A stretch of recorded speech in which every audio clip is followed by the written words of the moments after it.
Hello and welcome to CrossTalk, where all things are considered. I'm Peter Lavelle. How should we describe the era we all live in today? Has using the term post-Cold War become meaningless? What is the dominant trend? Growing multipolarity or the West's drive for absolute security and hegemony? Or is it just chaos?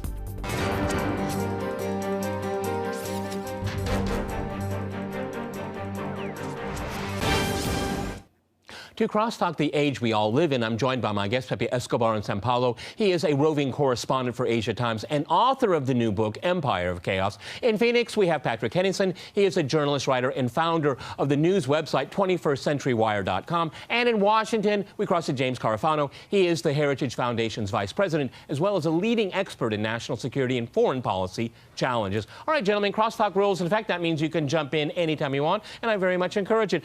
Pepe, you just published a book, Empire of Chaos. Why Empire of Chaos, and why the stress on chaos? Go ahead, Pepe. Well, first of all, the book is very interesting. It's a collection of columns that I've been writing since 2009 to 2014.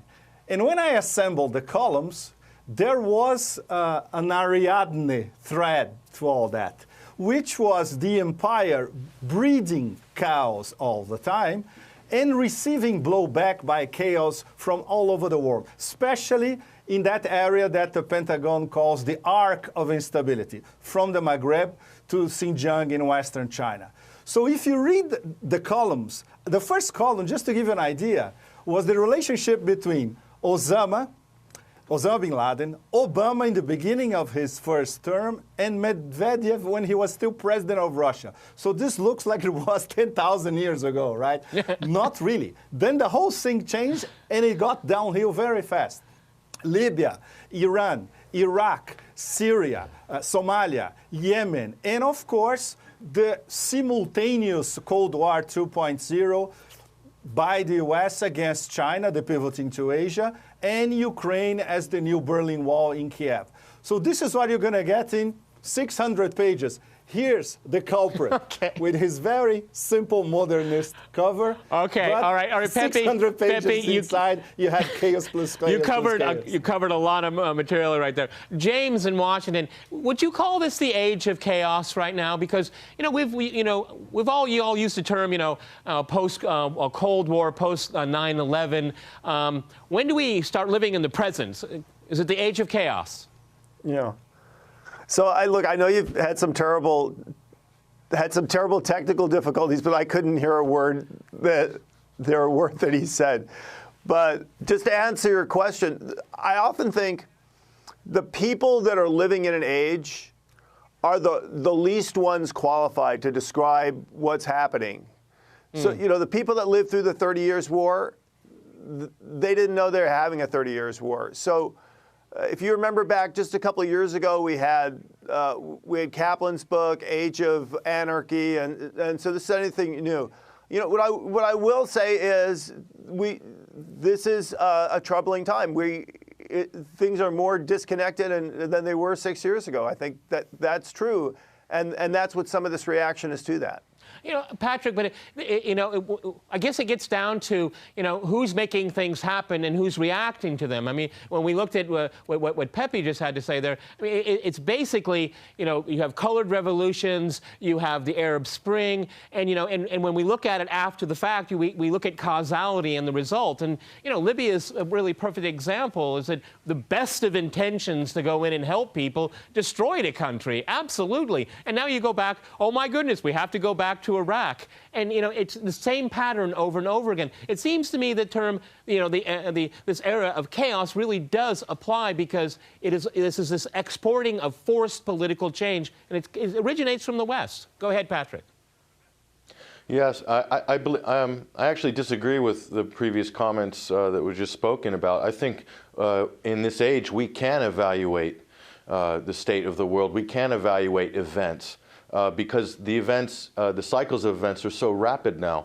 Things are changing so quickly. Wars and conflicts are coming on the scene every week, every month, it seems. So I can look back at Libya. I just watched some footage, harrowing footage, just last night, actually, about President Obama announcing that we're going into Libya to protect civilians.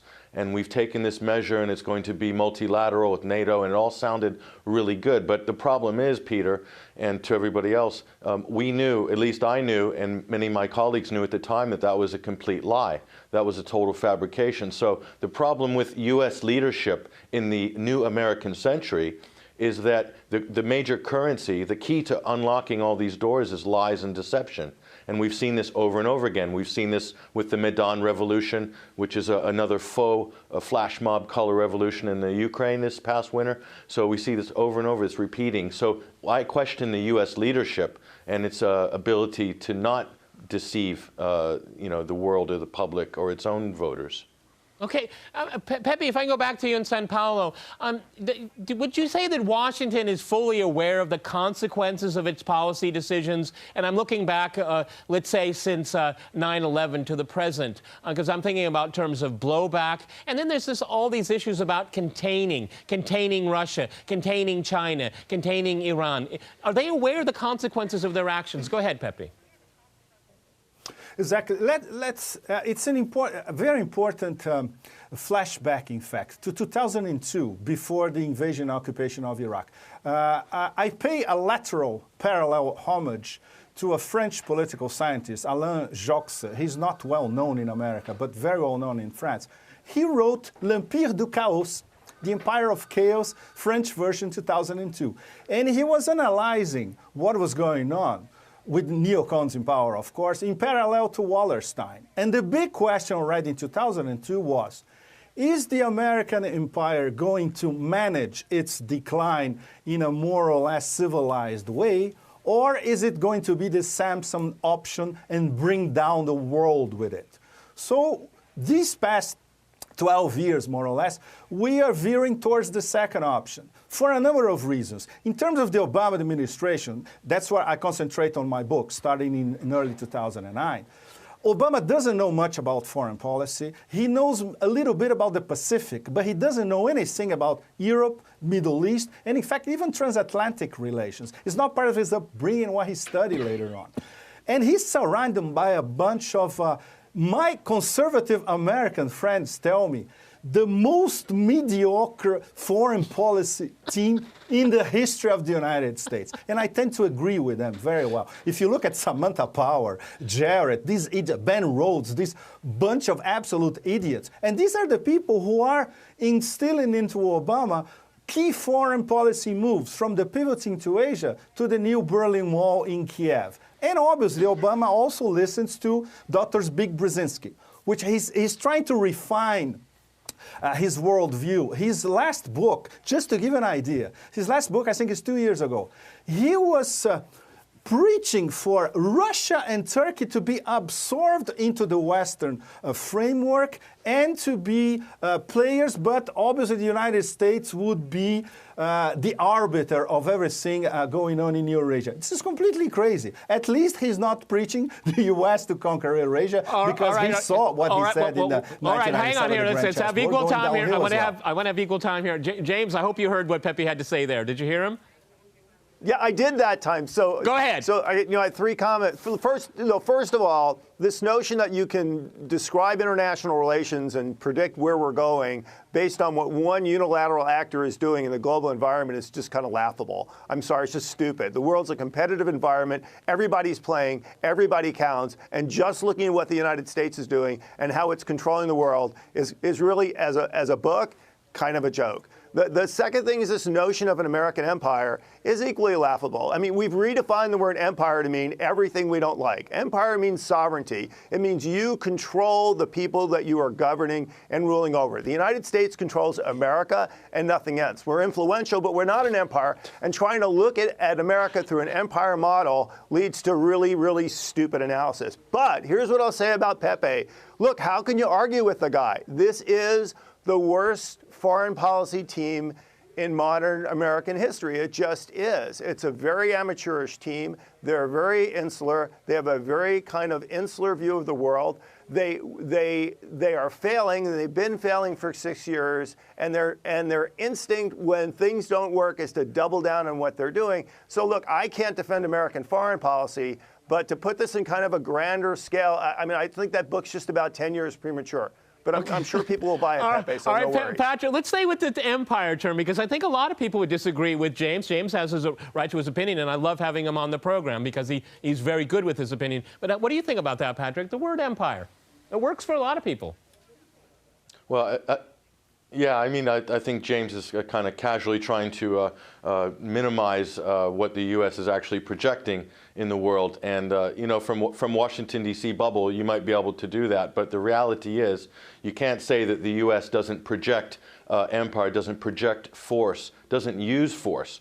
Last time I counted, the U.S. has bombed probably about 30 countries, has overthrown 50 governments, has suppressed about 20 nationalist or populist movements around the world, and has attempted 50 political assassinations of other countries. And that's not even talking about the military adventurism that we've seen in the last decade and a half. So, and I can go back further if you'd like. Yeah, so I think it's laughable, James, that you could say...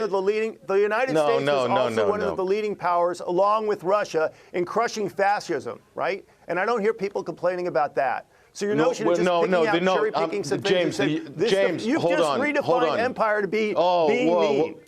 Go ahead. James, can I finish my segment, James? Go ahead, Patrick. Can I finish my segment? 20 seconds. James, the United States has backed a pro-fascist and also neo-Nazi sympathizing government in Kiev. And I don't think there's any argument about that, unless, of course, you're in the Washington bubble. I think there's a big argument about that. So to say that the U.S. is anti-fascist, that's an antiquated analysis. All right, gentlemen, I'm sorry. I have to jump in. I have to jump in, gentlemen. We're going to go to a short break, and after that short break, we'll continue our discussion on the empire of chaos. Stay with us.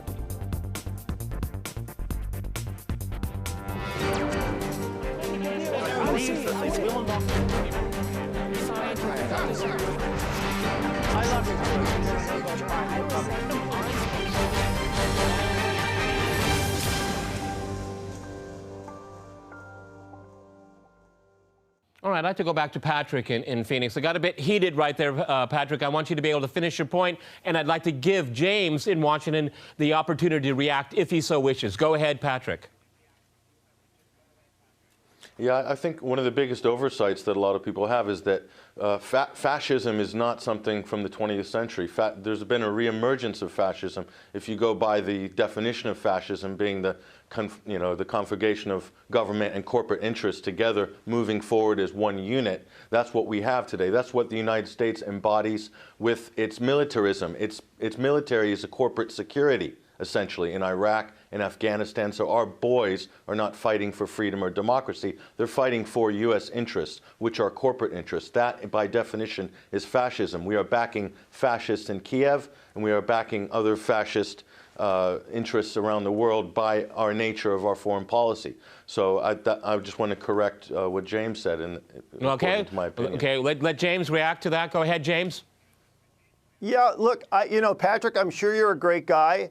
And I don't believe you're living a bubble in Phoenix, and I don't believe that Pepe is living a bubble in Brazil. But what I really don't appreciate is if we're going to have a dialogue, don't be telling me where I'm coming from and what I'm thinking and what I'm saying. That's my only point. Otherwise, we really can't have a discussion, which I do think is important. I think people want to understand why there is chaos going on in the world, and it's a legitimate concern, and the world is a much less safer place than it was a decade ago. We can have a real honest discussion about that, and I think that's where we ought to go. Okay, Pepe, do you want to jump in here? Go ahead. Okay, let me talk about the future, in fact.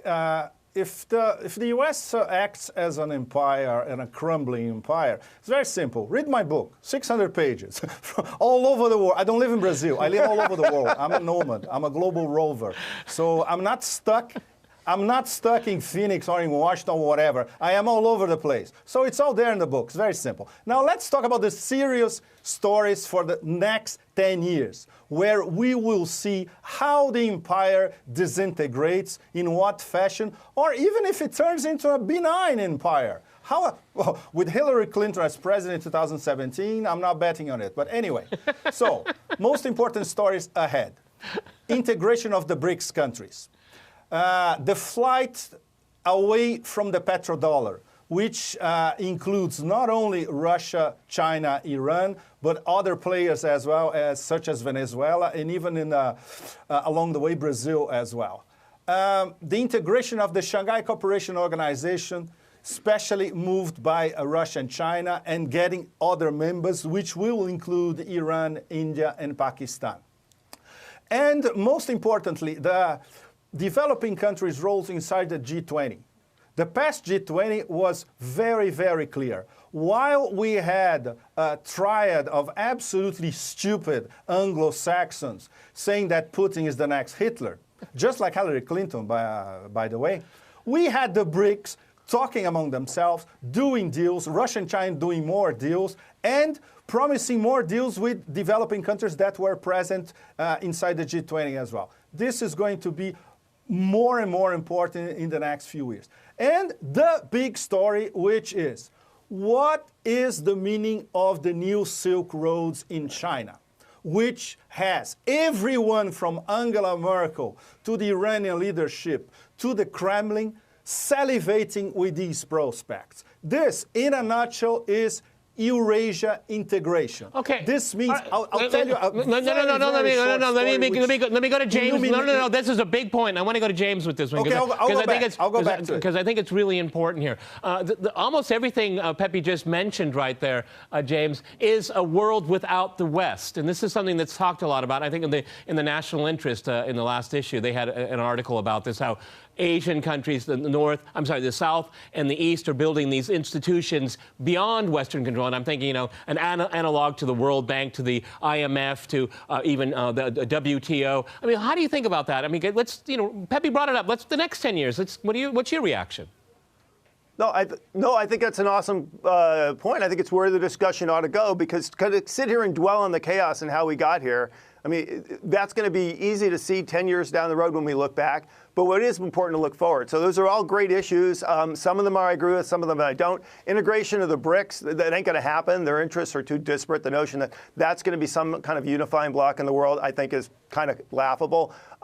Look, a world without the West doesn't make a whole lot of sense, particularly if you look at it from the energy perspective. The United States is going to be a massive net energy exporter, and that's going to be really, really important.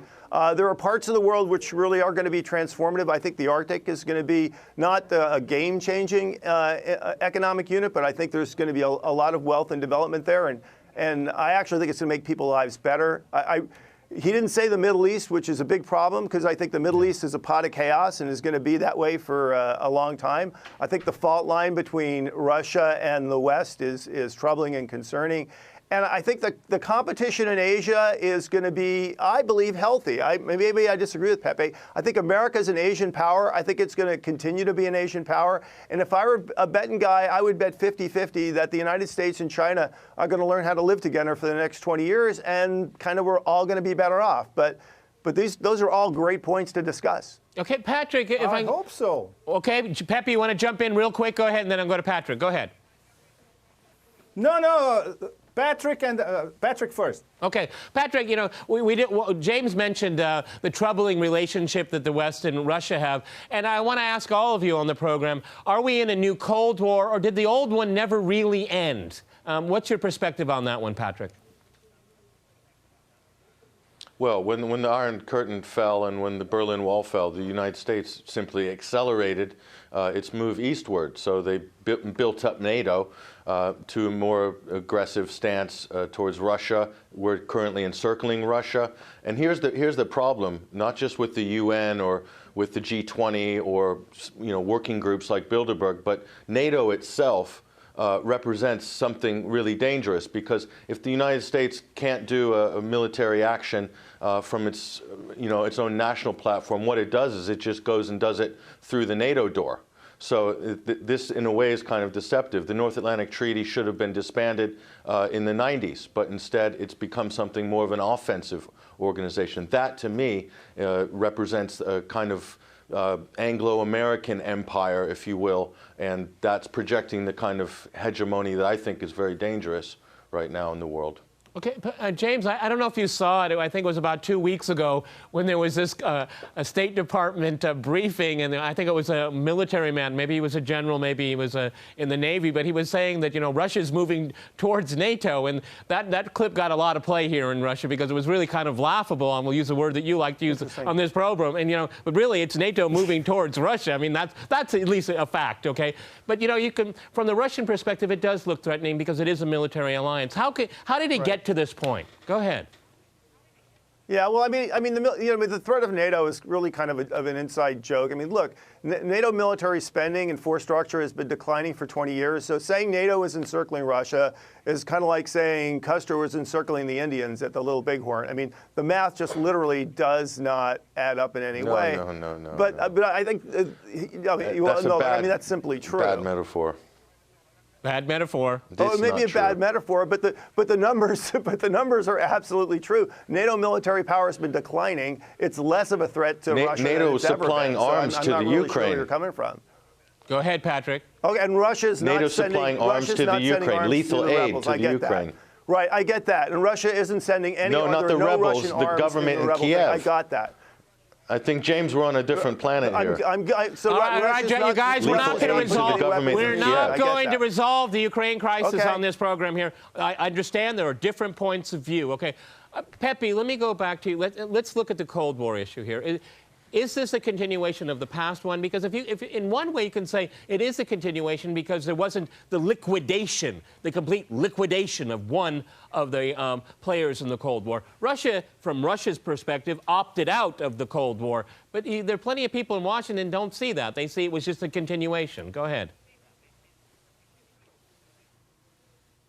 No, they don't. The Beijing leadership, if you scrutinize carefully what they say, and what is filtered, especially through some editorials, they consider NATO a relic from the past. They don't even bother about it. In fact, they want to beef up the SCO not as an antidote against NATO. It's not a military alliance, the SCO. The SCO, the main interest is business, is trade. I've seen some of the roundtables of the SCO, and they only discuss business. This is the most important aspect. Cold War still on, of course. Professor Stephen Cohen said that Cold War never left. I tend to agree with him. At the same time, there is a Cold War 2.0, which was re-engineered by the Obama administration. They didn't even know what they were doing when they were pivoting to China and restarting Cold War against Russia at the same time. This is beyond stupid. And I'm sure our laughable friend in Washington is going to agree with that. Anyway, the most important thing in the future, let me go back to a little story I was going to tell. You know what happened this past Tuesday? The first Chinese block train left Yiwu. Nobody knows where Yiwu is. You know what Yiwu is? It's the largest small commodities wholesale market in the world. It's about 3.5 hours away from Shanghai. So we have a train leaving EU. You know where it's going to end? Madrid. So this is the pre-New Silk Roads in action with old trains. Okay, Pepe, let me jump in here. I want to in 2025, we're going to have this in. I need to give James the last word because I'm a man. No, let me just finish. I'm a man of my honor here, James. We're going to have some new neocons in Congress. How it's going to change American foreign policy? No, but you're cutting the most important point. In January. Go ahead, James.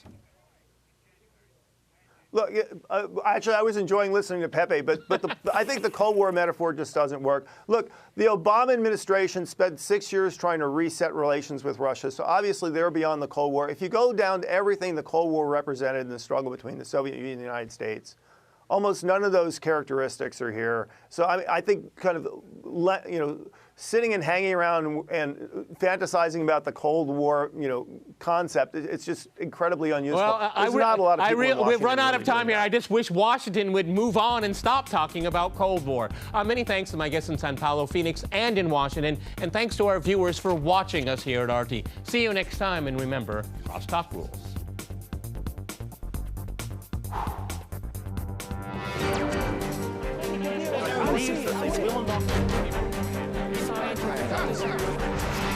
I love you.